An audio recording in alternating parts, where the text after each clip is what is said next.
Hi, it's Dan Muys, Member of Parliament for Flamborough, Glanbrook, Grand North here, and I want to pass on this message about the increased uh, transnational repression we're seeing against Falun Gong, also known as Falun Dafa.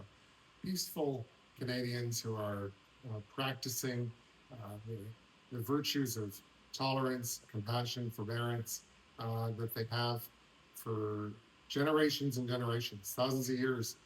These people whose families and lineages have practiced this, but in the last 26 years, the Beijing Communist regime has been persecuting that practice in China and conducting evil practices such as organ harvesting. But now we're seeing agents of the Beijing Communist Party acting in countries around the world against practitioners of Falun Gong, and that is of alarming concern. And there was a letter that was recently signed by a number of parliamentarians in Canada and other legislatures and parliaments across Canada and the world um, against this practice of repression and sounding the alarm bells on that. And one particular example is the ShenYun performances, which have taken place in many Canadian cities over a number of years. I've had the good fortune of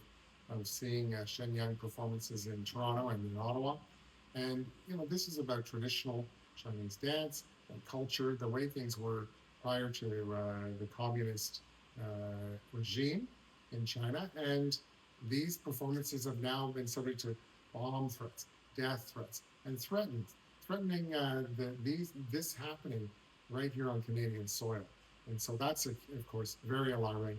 And we call this out and we ask for this to stop. There is a foreign agent registry now in Canada, and so the government needs to actually stop these foreign actors from the Beijing Communist Party who are operating on Canadian soil and uttering these threats against peaceful performances that are taking place here in Canada.